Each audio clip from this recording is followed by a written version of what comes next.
Okay, so last weekend my library had a sale where hardcovers were $1 and paperbacks were 15 cents. I didn't find a lot of good books there, but I did find a few. So I just wanted to share with you guys the books that I had. All of these were $4. I think the librarian made it gave me two off for free or something, but I am not complaining. And there's gonna be another one in October, and I will be going. But let me just show you guys the books that I got. So I got this Emma Mills Foolish Hearts. Like, this is a YA romance. I had wanted this book like years ago, like 2020. I really wanted to read this book, but I couldn't like find it anywhere, like on my libraries or anything. So it's actually crazy that I went into this library and I saw it. And at first I was like, I don't know, like, because I totally forgot about the book. But it was this specific one that I wanted to read because the author has a lot. And so I was like looking, I was like, I don't know.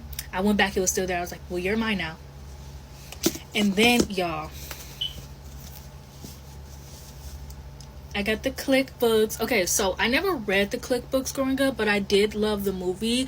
I always checked these out from the library, but I just never got around to them. So I just never read them. And also I had a problem with like, if something was a movie, I would never read it because I'm like, oh, it's the same thing. But like, as an adult now, I know that like it's not. So yeah, I got 1, 2, and then I think this is 4.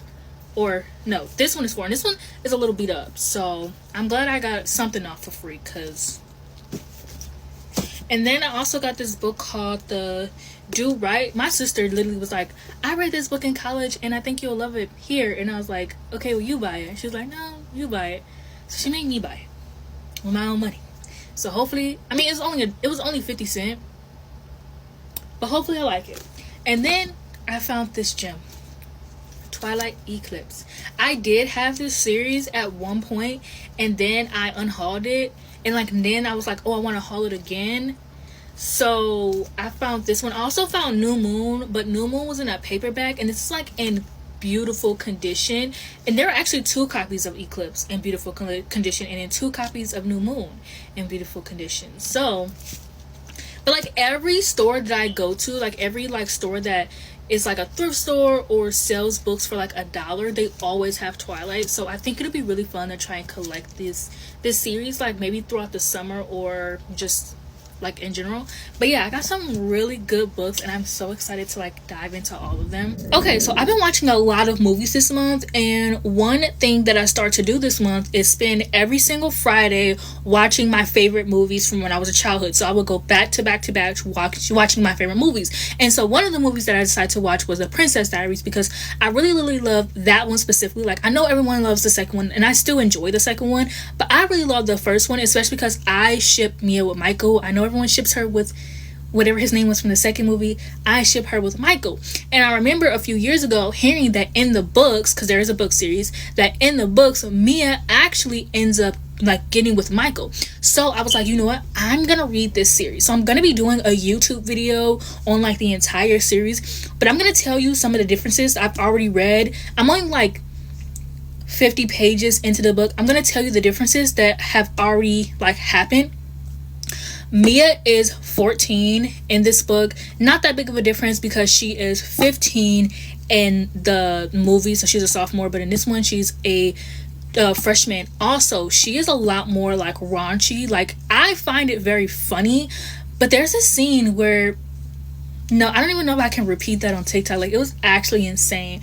But like, inside of her mind is insane. I think it's very real for a teenage girl. Like, the way that like she thinks. I mean, I still think like that to this day. Like, there, you gotta read for yourself to understand, right? So her personality is like a little bit different. 3, it's not even different. I just want to point out that this is actually a diary. Okay, she's actually writing in the diary. Like, in the movie, it's kind of just like, oh, like the Princess Diaries, like, you know, like they use diary very loosely. In the book, no, this is actually her fucking diary. The book starts off with her mom dating her teacher. So in the movie, her mom ends up like dating the teacher like sometime, you know, towards the end of the movie or whatever. In the beginning of the movie, her mom is dating her teacher, and she gives her this diary to write about her feelings because Mia feels like she can't ever express how she feels. Like, she always just lets things happen. Like, even if she doesn't like something, she never expresses it. Okay? And then the last thing that I want to talk about that I noticed that is a huge difference from the movie is that her dad is alive. her dad is alive and she knows about Genovia. She just doesn't know that she's a princess, which at first I was reading and I was like, what the fuck? But then also it's alluded to that Mia's very selfish. Not selfish in the sense that, like, I guess it's not, like, selfish is used such a harsh word, but she's not like selfish where she, like, yeah, it means you only care about yourself, but more so to the point where it's like she's a teenager. Like, most teenagers are very, like, self-centered and they only care about what's going on with them and what they want to do. So, like, yes, she cares about the people around her, like her best friend Lily. Also, if you thought Lily was annoying in the movie, she's even worse in the books, okay? But anyways, back to what I was saying. So her dad is alive, and what happens is her dad ends up contacting her because he had cancer and he got one of his testicles removed, so now he can no longer have children. So now that he can't have children, he has no choice but to tell Mia, like, hey, you're a princess and we're gonna be needing you to take over Genovia at one point, which I think is really cool. So, like, I kind of like that better because they really didn't need to kill that man off. Like, they really just killed him off just because. I mean, they probably had their own reasons, but yeah, like I said, I'm gonna be doing a YouTube video on this. I read very fast, so the beginning of June, middle of June, it'll probably be done and up. There are 14 books though, so, and I'm not good at reading series, but these are like 200 pages and I read fast. So this one is for all of my Michael Moscovich lovers from the Princess Diaries, okay? I feel like we are very unseen and underrepresented, okay? Like, I see a lot of edits, but I don't see any videos of people talking about him. I just cannot forget, like, when I was young and I was watching the Princess Diaries for the first time, forcing my grandma to watch it with me on the living room TV, and just seeing him, and, like, one, he was a loser. From a young age, I knew I love losers, okay? 1, he was a loser. 2, he was in a band. And 3, it was the best friend's brother trope. And one thing about me, I didn't know that at the time, but one thing about me is I love a best friend's brother or brother's best friend trope. So of course I was just like, oh my gosh, feeling all the feels. Like, I loved it. I also just loved in the movie, like, her, Mia, pining after, like, someone else, like the popular guy, and Michael is just being like, I'm right here. I'm also reading the book for the first time, and it's just so much more funnier. First of all, the book is fucking hilarious and, like, raunchy, and, like, I love that. Like, Mia is insane and I love her, okay? And, like, there's this scene where, like, Michael was obviously flirting with Mia, and the whole time she's comparing him to her crush. It is so funny. It is so good. And, like, yes, I understand that the second movie was, like, enemies to lovers, and you have Chris Pine, and it was cute. It was good. I did still enjoy it. I just liked Michael more. And learning that, like, I'm reading the books because I learned that in the books, like, they get married. Like, Michael and Mia are the ones who get married. So that's why I'm reading it. And, like, I don't even remember Chris Pine's name in that movie. But, like, there's nothing wrong with him. I think he was fine. Like, I think that makes sense. If she couldn't be with Michael, I think his character makes sense. I'm just really upset that actor for Michael was on tour with his band. Or I think either that or, like, he went to college. One or the other. I can't really remember. So, like, we couldn't get their love.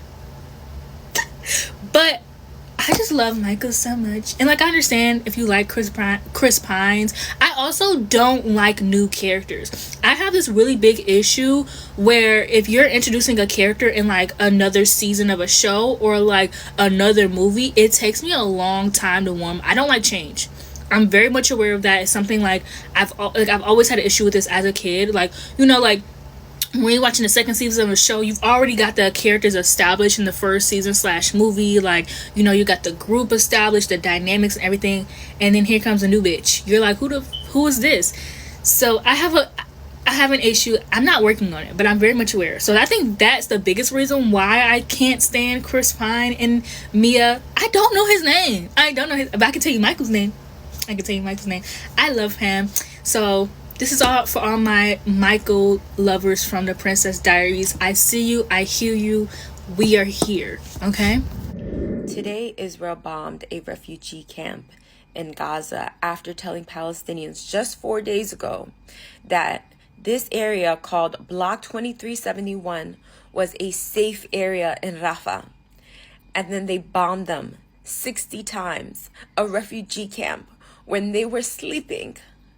60 times, a refugee camp all made up of tents with families And there is a video of a man who holds up a burnt Palestinian baby, and the baby's head is completely decapitated. And the videos are just of burnt people. That video was the very first video I woke up to this morning, and I had to cover my mouth to stop myself from screaming and sobbing. This is a sickness that we are watching. This is a sickness that we are all witnessing. And I became physically sick from this. So much that I had to actually take time to focus on healing my body. And I think every day, the trauma, the torture that Palestinians in Gaza have to endure, that trauma will never leave them. It will never leave their bodies. It will never leave their mind. The torture that they are subjected to on a minute-by-minute basis. And there seems like there's no end in sight, because it feels like America and Israel and the UK and all these European and Western countries are above international law. So it doesn't feel like we can even imagine the end. Because right now, a country that calls itself the only democracy in the Middle East bombed a refugee camp where people were sleeping, where families were sleeping. And people, Zionists will literally say, how can you say that Israel's a monster? They gave them a warning. I feel like we're not all living in the same world, and in a time where there's multiple genocides and multiple famines happening all at the same time, and people in America are asking, well, if we're not voting for Biden, who are we going to vote for? It is unreal sometimes to be alive at this point. It feels like I am in the motherfucking Truman Show sometimes. Like, this shit is so unreal. And then I watch a video of children dying in the most horrible, in the most difficult ways humanly possible. Like, no one should have to leave this world feeling that much pain, let alone a child whose body is so fragile. And then I realized this is very real. Here are things or like segments that they do on shows or like YouTube channels that I will eat up every time. Every time a celebrity does one of these, I'm gonna watch the full video. Like, okay, first, Vogue Beauty Secrets. I will watch that every single time. Can I afford a singular one of the products that any of the girls I'm watching are using? Well, absolutely not. I will watch it regardless though. Number 2, actors on actors. Because I feel like a lot of times journalists just start asking the actors the same fucking question over and over and over and over again. But like in actors on actors, if you don't know what that is, it's just like they take 2 actors and they just have them have a conversation. They just talk for like an hour. And I think it's so much better because also like you get the perspective, like they know they're in the same business. The conversation is just different. Number 3, Hot Ones. I think that show was genius. To just be like, yeah, we're going to make people eat hot wings and ask them random ass questions. Exactly. Like you ate. Also, my school had like the hot wings sauce that they put on like the last dab sauce. And it was like National like Chicken Wing Day or whatever. And so you could do like a chicken wing challenge. But in Hot Ones, they take one bite. If you see, they take one bite of the chicken wing. We had to eat the whole chicken wing. That shit was actually terrible. I did it and it's actually horrible. Like when I was watching, I'll be watching the show and be like, I feel like y'all are dragging it. Like there's no way it's that serious. But it is in fact that serious. Next, the Wired autocomplete interview. I just like that they have to answer Google questions about themselves. And some of them don't even give answers. I think that's a little bit silly. And I guess this one kind of died since the Late Late Show doesn't happen anymore. But I ate up carpool karaoke. I ate it up every single time. When somebody I liked was on carpool karaoke. Do you know how many times I've watched the Adele carpool karaoke video? So many times. It's actually very sickening. Yeah. Something very entertaining to me every time. Y'all need to pack these celebrity block list up by tomorrow. Go ahead, finish what you're doing, and pack it up, because they're getting ridiculous. Not only are they completely disorganized, with the end goals and intention varying almost from person to person, which, like, cool, do you have your own motives, but as a movement, not very successful. But also, y'all are doing no research on the people that you're putting on these lists. Like, Alan Rickman was on somebody's list. Why? He's dead. And even if he wasn't, even if you're going after like the Palestine angle, he made a whole play about Rachel Corrie. If your goal is to make a block list to block celebrities who aren't using their voice to speak up about the issues going on in the world, why is Quanah Rose Chasing Horse on your list? Why is Bad Bunny there? Why? Oh no, my list isn't about Palestine. My list is about the Met. My list is about dismantling celebrity culture and extravagant displays of wealth. Okay, why is Io Adebria on your list but not Anna Wintour? Not Vogue, not any of the designers that, the big labels that paid to have these celebrities here. And it's not skating past me that no matter which way you slice it, there are a ton of incredibly wealthy Zionists that aren't clocking y'all's list, but a whole lot of people of color are. A whole lot. And like I said, y'all are independent people with free will. You block who you like. But as a movement, pack it up. Get it together or pack it up. Here's your regularly scheduled reminder that people of color do not owe you free labor. Additionally, it is not our job nor obligation to fix the movements that y'all create when you're incapable of taking any type of criticism or feedback. Within the last week, the celeb block list went from a great idea with some success into chaos, because there are at least 4 different reasons why people are blocking folk, and they're kind of butting heads with each other. The lists are long, unresearched, and it's making a lot of confusion, and it's generally disorganized.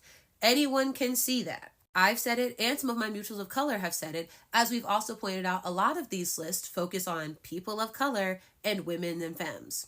But the consistent response has been, okay, then why don't you fix it? Because that's not our job.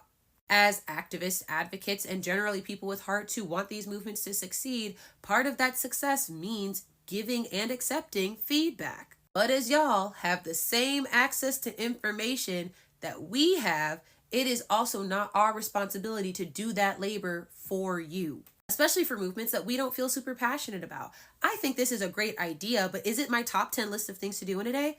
No. I know I'm better at the more educational side of things, so that's where I put my energies. For example, today is Nakba Day. Joe Biden just approved another $1 billion in weapons for Israel, and Israel also just bombed another refugee camp. Another one. For me, that's my focus, because that's where the plot lives. I don't want to make a list of people to block, but y'all do, and y'all should. But it needs to be well researched with a point. Or Crutches and Spice offered a great idea of like a green light system in order to create some type of organization. Implement that into your list as you're researching. Or don't, but if you don't, pack it up, because it's making a mess. And no, as a person of color, I'm not coming to fix that mess for you. You want to make this change happen? I'm all for it. You go do it. Otherwise, it's becoming a huge distraction from the other multiple crises taking place right now. So get it together or pack it up, and I'm not doing it for you. One of the stages of Genoslide is denial, and I want y'all to remember that every single time you hear anyone denying what's happening. In fact, if you remember this handy dandy graphic from the Holocaust Memorial Day Trust pictured here, it's actually the last stage. However, nothing moves completely linearly. A lot of these things happen kind of at the same time. We're definitely in this area though, so here. I say all that to say, when you hear people, be them politicians or anyone else saying, oh, this isn't happening, or it isn't happening like that, or you can't trust the media, whether it is direct on the ground images and video we're seeing all the way up to CNN, what they're doing is not radical nor unique. In fact, it is actually a step in exactly what's happening. In fact, I know Joe Biden said the other day, oh, that's not what's happening in Palestine, but that's not true. He knows it, I know it, and you know it. So don't let them try to gaslight you, because this isn't a one-off. This isn't something that's only happening for this brief amount of time. This is exactly another step in the plan, and it will continue to happen, and we have to continue to be aware of that. This may be controversial, but y'all need to start disciplining your kids again. I know, but they need consequences. And I'm not talking about laying your hands on them or making them do workouts or spankings, none of that. But they need a consequence for their bad actions.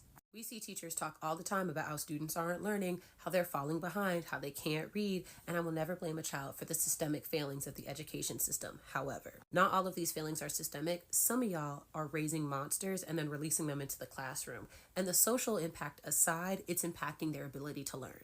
I teach college, my mom teaches kindergarten, and I had a really good friend who taught middle school for a year and then quit because the kids were so bad. So we're covering like a wide range of students here. And every single one of us can tell you how much education time gets taken up because these students have no discipline, no structure, and will not hold themselves accountable. So much of the day is taken up with redirection, reinstruction, arguing, conversation. It's a mess. And all the time, across the board, parents back up these bad behaviors instead of trying to discipline or control them. Oh, well, my students should be able to sit wherever they want. They should be able to express themselves how they want. Well, you need to reorganize the class so that they can do the work that they feel comfortable doing whenever they feel comfortable doing it. No. Or parents expect teachers to be the ones to set up this discipline and structure while having none of it at home. Asking the question, why would a child with no discipline and structure or consequences at home follow or believe in any at school? They wouldn't, and they don't. I'm all about gentle parenting. It is so important to be able to communicate with your child and have conversation with them and teach them emotional regulation and not just give them harsh punishments. But y'all are forgetting the parenting part of gentle parenting and just focusing on the gentle. Like I saw a video today of a little kid who was supposed to be sitting by himself after misbehaving and instead was continuing to run amok. So his mom took his toys. And people were in the comments like, oh, well, did you check the red dye? The teacher should be doing more to make the calm down corner more stimulating or more relaxing or da-da-da-da-da-da. No. The child misbehaved and had a consequence. And it's okay. You're not a bad parent. You're not abusing that kid. They did a bad thing. And you can have conversations about emotional regulation and figure out what the root of the problem was and also give them a consequence because they need consequences. And that's okay. That's okay.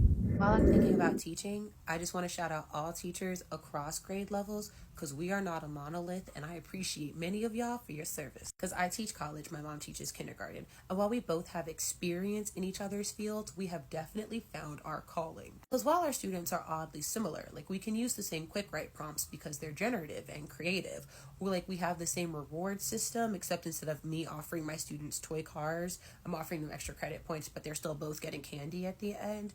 Boy, completely different student populations. But I sat in her class the other day just to help out a little bit, and boy, I would have quit. Just the sheer amount of words that get spoken in a kindergarten classroom, aimless words, just speaking for the sake of speaking, was enough to drive a man bananas. But my mom, that professional woman well settled into her niche, handled it like a champ. Taught the lesson, they seemed to all get it. When she finally had enough of the volume, she knew how to settle them down. I would have lost my marbles. Conversely, my mom is always shocked when I tell her about my day because of the sheer amount of like adult grown-up crises that I have to handle. And I'm like, oh, it's just par for the course. It's no different from being an RA. And she's like, no. I say all this to say, while teaching at its core might have like the same foundational beliefs, I salute y'all. Because despite many of us having the same title, I could never, ever do what a lot of you do. Not to be that pessimistic person again, but people's half-baked attempts at trying isn't good enough anymore. And I'm not trying to discredit nobody's movement. I'm not trying to be harsh. I'm not trying to be divisive. But y'all will let the bare minimum consistently skate by as if it's good enough because at least people are trying. We're past bare minimum attempts at trying. And no, this isn't just about the block list. Partially, but not entirely. This is about y'all's consistent half-baked attempts at activism that we see every couple of years. It's not cutting it no more because the war in Sudan is getting so bad that they're on the cusp of a man-made famine. Do you know how many people don't survive actual famine?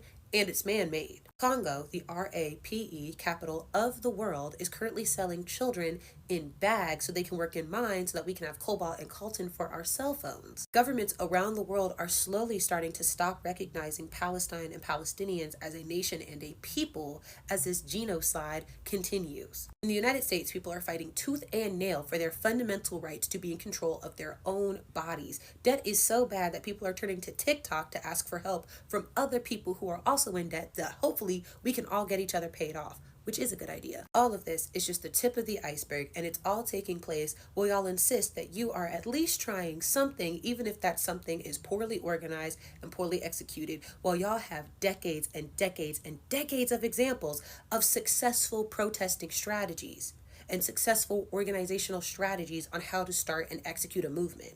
And yet every single time, whether it's the black square or worse, the yellow square during COVID, or block lists that are a great idea but poorly executed, every single time y'all come on here, instead of doing better, you go, but at least we're trying. Babe, we're past trying. We gotta start doing better because we're running out of time. After puberty, the majority of practical jokes and pranks directed towards women and girls are centered around their hurt and their suffering. That's the whole joke. I recently saw this TikTok about these parents who thought it'd be a fun little joke to have all their daughters buy the same dress and all wear the same dress to prom. And obviously, those girls were devastated. And of course, some people laughed about it, and some people were in the comments annoyed. Like, why did they take this so hard? Boys would have laughed. Right, boys would have laughed. So why didn't they do it to their sons? Why didn't they have their sons all wear the same suit? Because it wouldn't have been as funny. We all know how important prom is, and with that in mind, those girls took the time that day to get all dressed up and feel all special just to walk into that room and get insecure and feel not special anymore. And that was the joke, and that's why they don't do it to boys. And it's not just prom.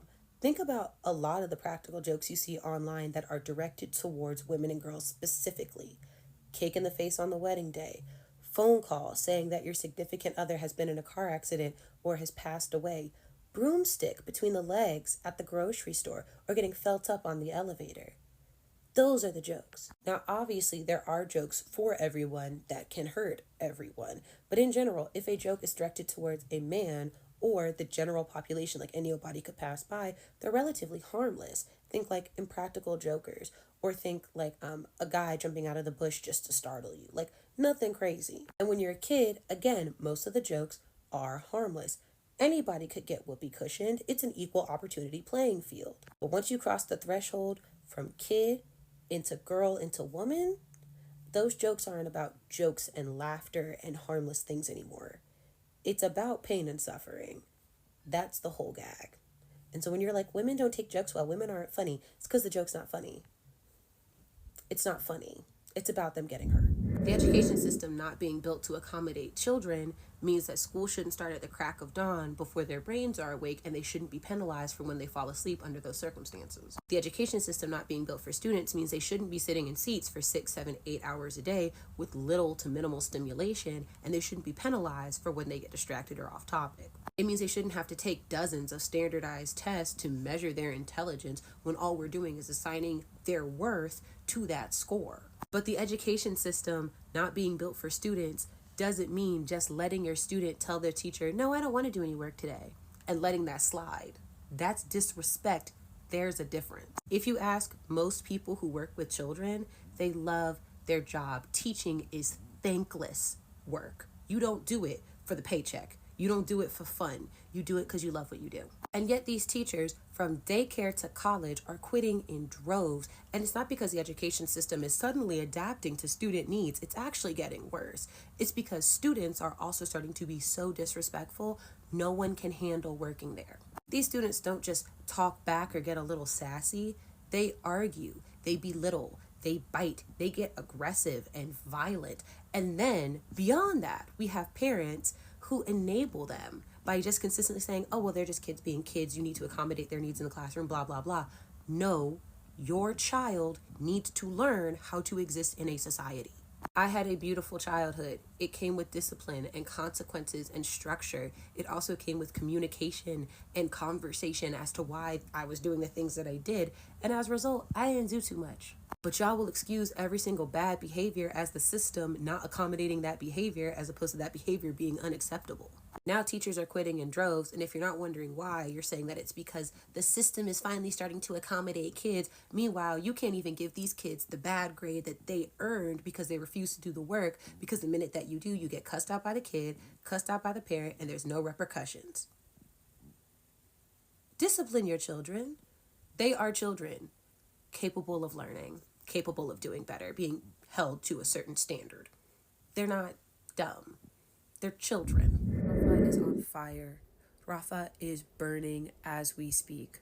Just 48 hours after the ICJ told Israel to stop all of their military operations in Rafah, the IDF proceeded to release what can only be described as hellfire on Block 2371. Block 2371 was once again a designated safe area where just 4 days earlier the IDF told people to go to. Over 1 million Palestinians who are residing there in broken buildings and makeshift tents. Between Saturday and today, over 50 Palestinians have had their lives taken in the most brutal, horrific ways, and this includes pregnant people and children. The images we've been seeing are no less horrific or gruesome than what we've been seeing in the last 8 months, and yet there's a weight here as people are being shown with their whole bodies burned, skin melted off their bodies, actual beheaded babies, not pretend ones for propaganda, real ones.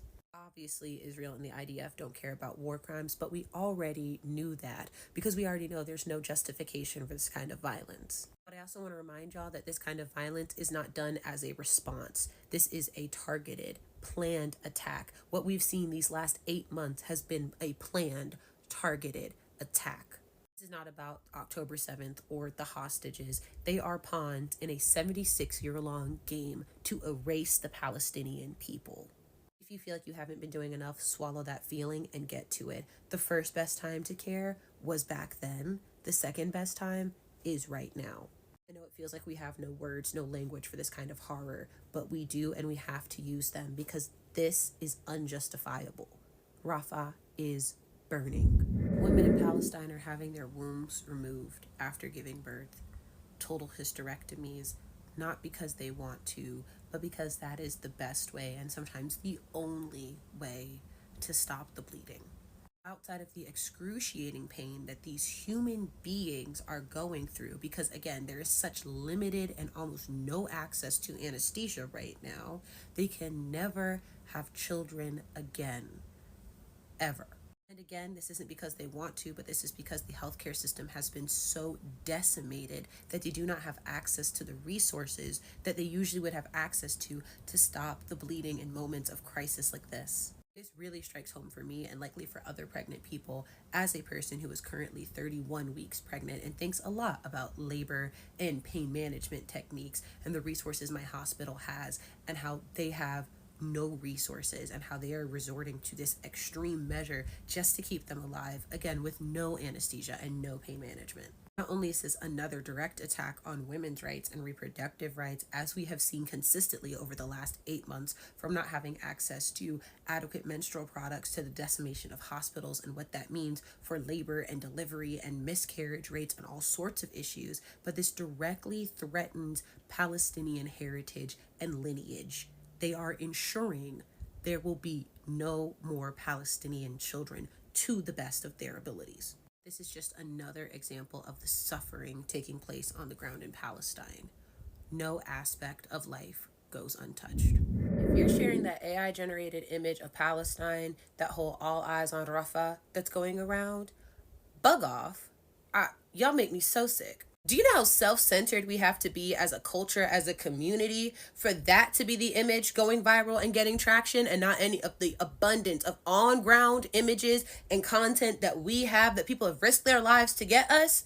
Are you serious? I get that those real-life images are graphic and triggering, but that is because what is happening is graphic and triggering. Not a single Palestinian person is walking out of this untraumatized. No one is walking out of this unscathed.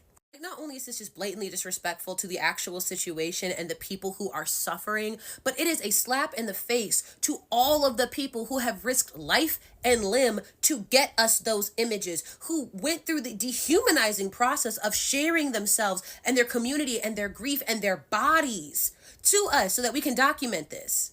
100 journalists have had their lives stolen so that we can get access to accurate on-the-ground information and content to accurately show exactly what is happening. And we are like, oh no, that's too graphic for us. We're going to use this AI image instead. The amount of self-coddling is sick. If you're tired of seeing families clutching their loved ones and saying goodbye, people getting their skin literally charred off their body bags lining the streets, beheaded children, here's a thought. Instead of self-coddling and saying those images are too graphic and sharing something else, let's use those images to apply some pressure to end this genocide. Because while we can look away, use AI images and say all eyes on Rafah, there are people actually going through this who deserve to have their stories told, who deserve to have this ended.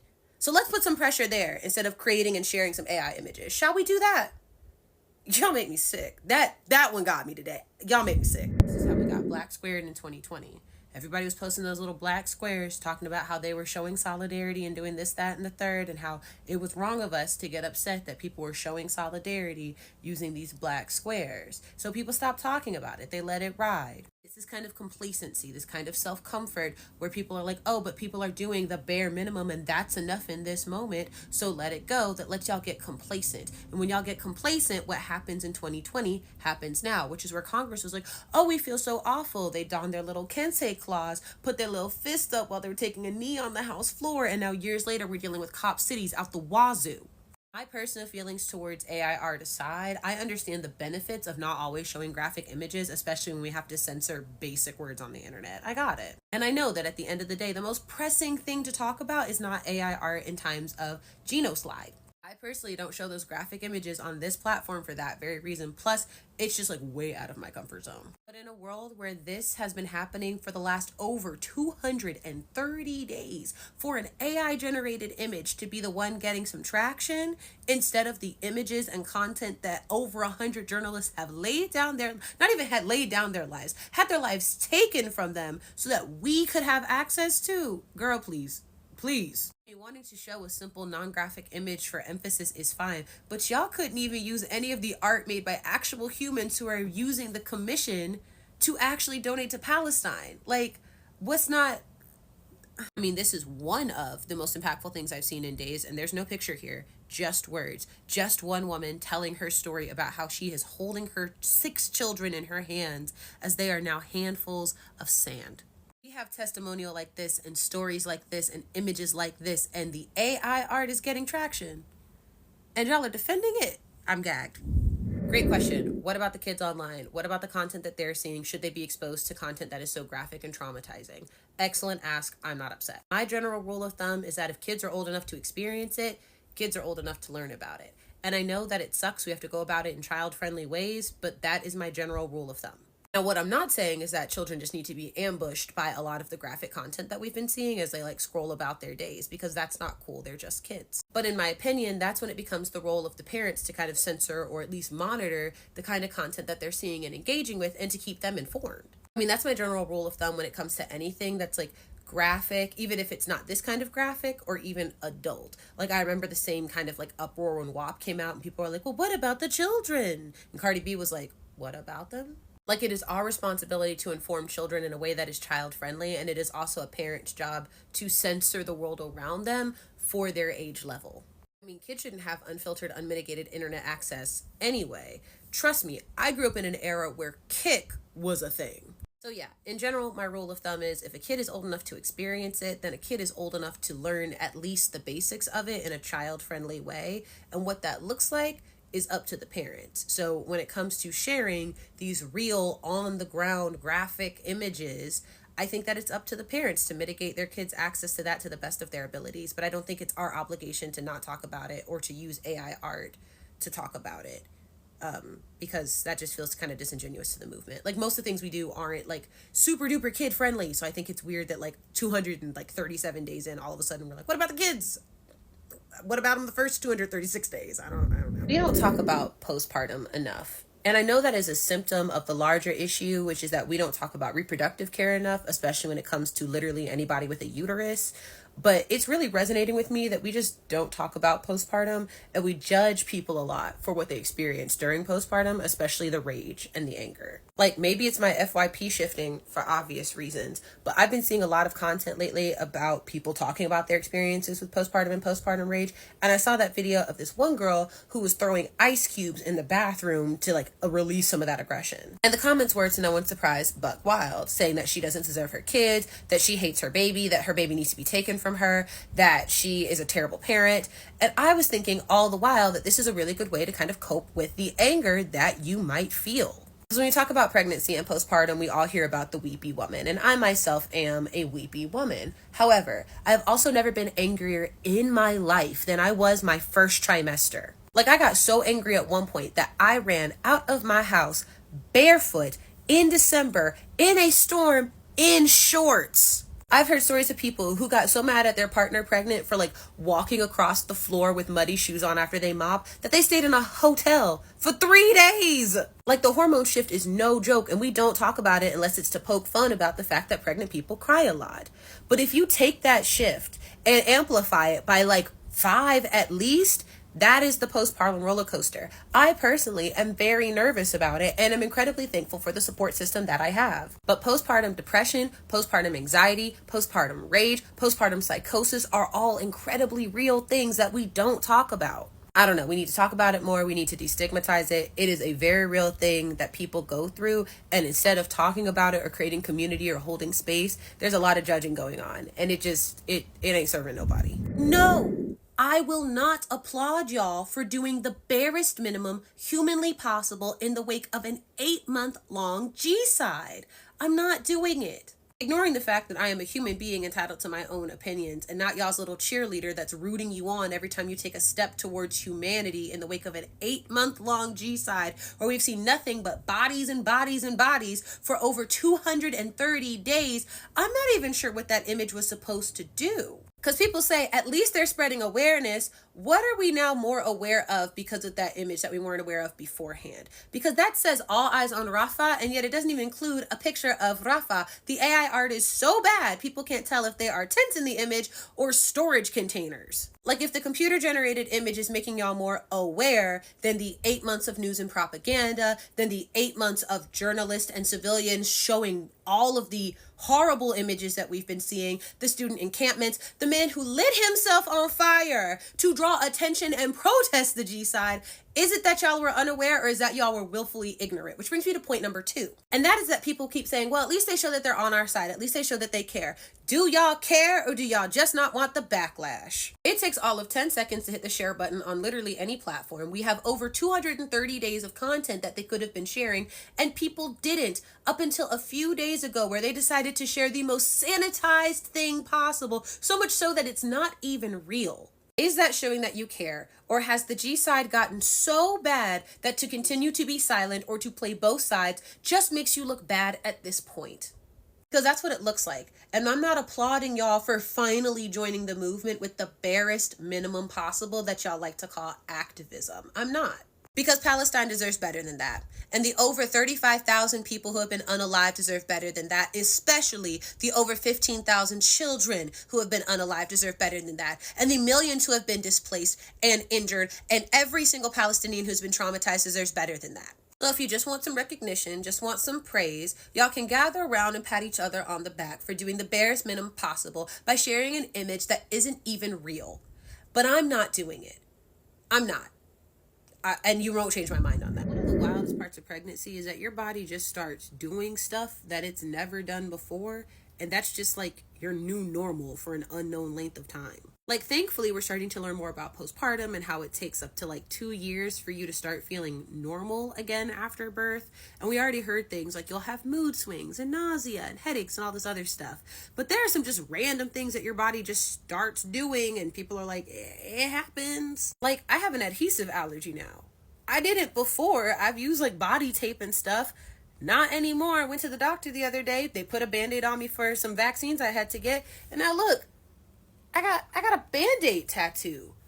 Who knows how long that's gonna last? I could just have to live like this now. Like it. And like, usually there's a medical reason behind it, like the theory behind my new adhesive allergies, that I already had sensitive skin and pregnancy makes your skin more sensitive, so maybe that's it. But nobody really knows. It's just one of those things. Like, on top of everything else, you might also just get some real random buck wild symptoms, and it just is what it is. Motaz's latest Instagram post should make you sick.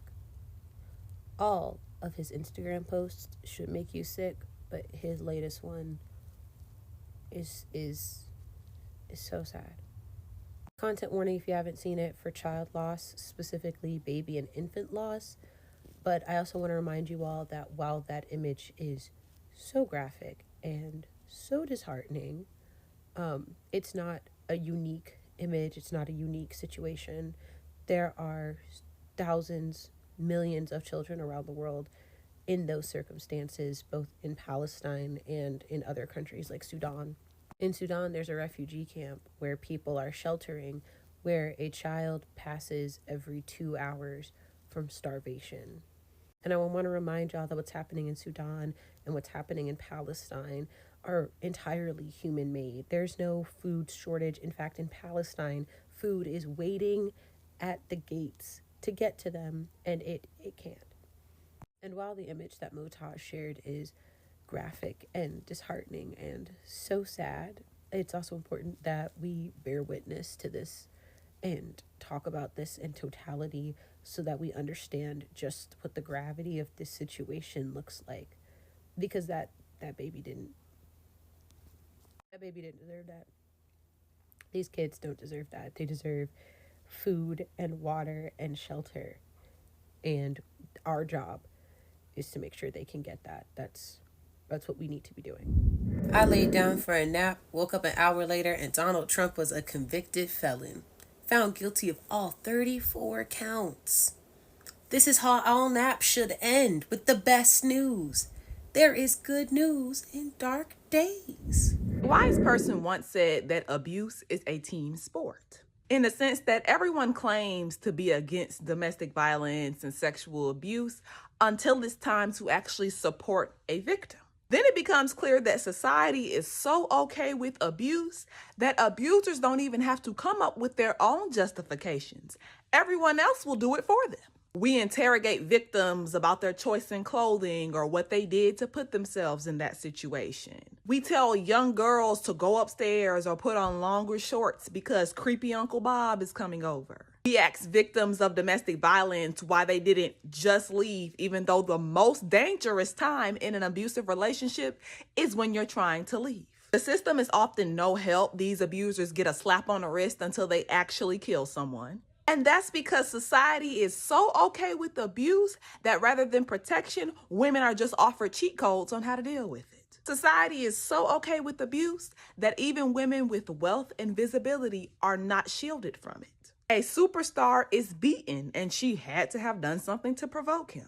A superstar is shot and she's a thought and a liar, so we can't trust her. A legend was abused and we treat it as a joke in pop culture. Black America's sweetheart, a woman who never had a bad word said about her, was abused with photographic evidence, and it turned into a narrative about mutual abuse. Society is so okay with abuse that the music industry, the film industry, and even the world of politics are filled with predators and abusers. Society is so okay with abuse that it can't even recognize when men and little boys are violated because they're treated as sexual beings from birth. Society is so fucking okay with abuse that domestic violence is most always an escalation that starts with controlling behavior, yet y'all still tell y'all daughters that the most valuable thing they can offer a man is submission. So I say all this to say that as much as everybody claims to be against domestic violence and sexual abuse, it's clear that not only is it tolerated, as a society, that motherfucker is not sorry. Abusers rarely are. They just fear accountability. He could have been sorry a decade ago or even last year when Cassie filed that lawsuit and he released a statement calling her a liar, knowing full well what he had done to her. And let's start with the fact that he posed that apology to us, the public, rather than the woman who escaped his abuse only to have to now relive it in front of the entire world. What the fuck are you apologizing to us for? And if you need proof that there's not a bit of remorse or rehabilitation in that man, it's when he referred to his abuse of her as the darkest point in his life.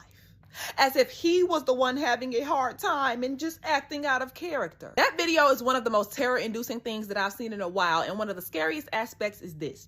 Think about how normalized abuse has to be in the mind of a person that will run out of their hotel room in a towel to brutally assault their girlfriend in a public fucking place in broad daylight. He is so used to behaving that way that he could not even get dressed. He didn't think twice before running out there because enacting violence was at the forefront of his mind. Diddy met Cassie when she was a teenager seeking stardom, and he used his power and his influence to subject her to indignities that would horrify me if they were the plot of a novel or a movie. Yet they were her reality for over 10 years. He's a fucking demon. And speaking of demons, it is so absurd that there were so many Christians in his comment section proclaiming to forgive him as if they're the ones who suffered by his hand. No one has a right to judge him. We should just pray for him.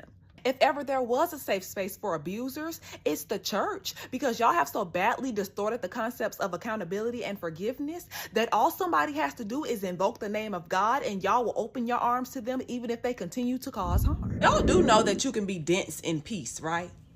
Nobody would know that you were unintelligent if you did not reveal it on the internet. A lesbian made that post, by the way. Femininity and masculinity are not genders. Okay, gender itself is a construct, but that's another conversation. There's a long list of traits that are associated with men and women, but in all actuality, anybody can have them.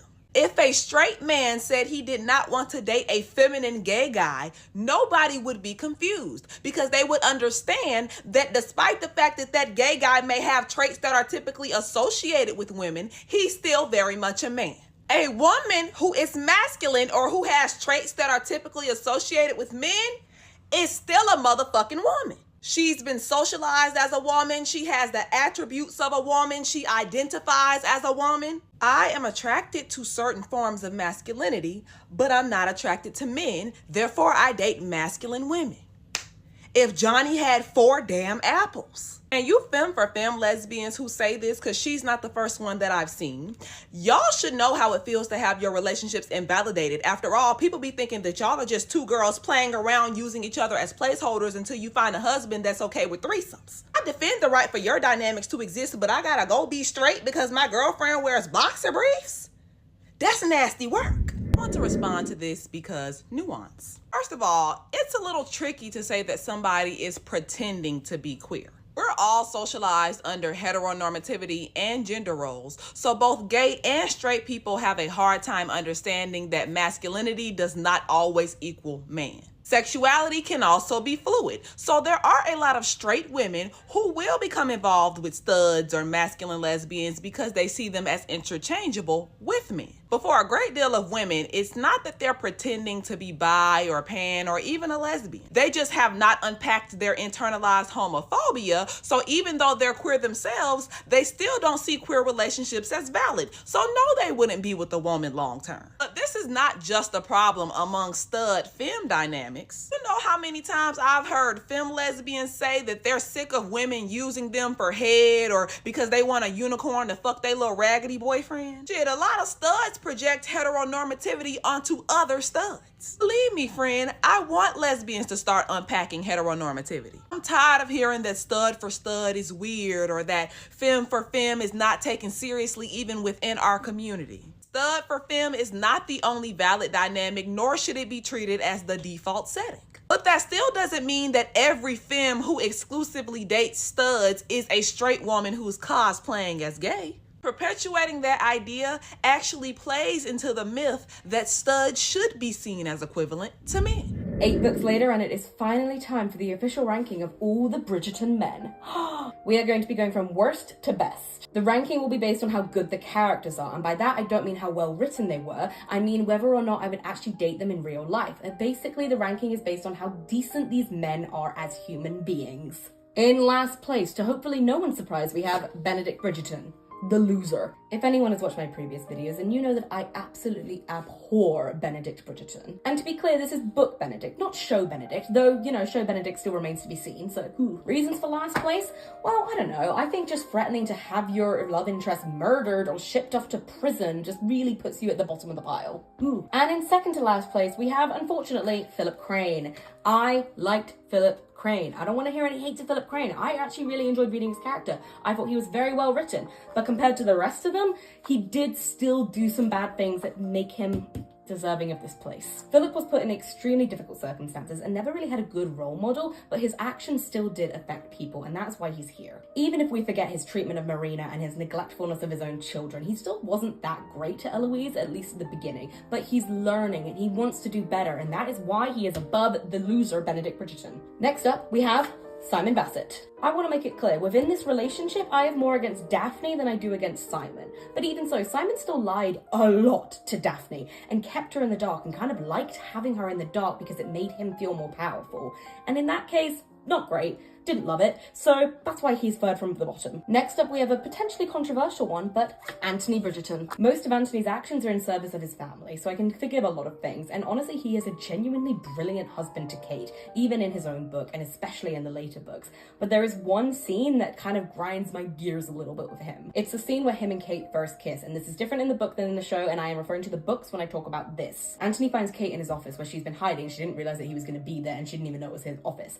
And he kisses her, kind of forcibly, but not really forcibly because she does enjoy it, but he does it as a sort of test to prove something to himself and to prove something to her, and it's not great. And then he locks the door and forces her to be the one to go to the ground and pick up the key, and it's just a bit humiliating, and it's such a bit of a power play. I didn't like it. It left a sour taste in my mouth, and that's kind of the reason he's down here and not higher up when he could have been. Now we reach the men that I loved, and I had a bit of trouble ranking them because I actually liked them all for very different reasons. And in fourth place we have Gregory Bridgerton, and he could have been higher had he not tied up the love of his life to a water closet after kidnapping her from her own wedding. And you know what? It was kind of iconic, and it was kind of like good for the plot, and she actually did kind of not want to be at the wedding, and even so, could have gone about it a different way, I think. But it made for very, very funny writing, and I can't help but support unhinged men, so kudos to that. And in third place, we have Michael Sterling. Michael's position on this board is helped by the fact that he had very little plot himself.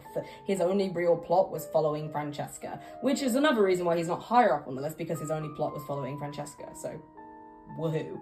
But he was a great guy, he was always very generous, and he always gave such explicit consent to everything he did. It just, chef's kiss, loved it. And in second place, we have Gareth Sinclair. This was a man who had daddy issues who knew how to not take them out on the woman that he loved. Incredible. Gareth was so supportive of Hyacinth throughout the whole book, and he was so trusting of her, and he so believed in her and just wanted her around. The only reason that he is not number one is because there were certain times when he debated lying to her, and he was kind of manipulating her a little bit and put his father before her. But again, I can excuse a lot of that because he never actually made her feel like shit or like made her feel bad for who she was.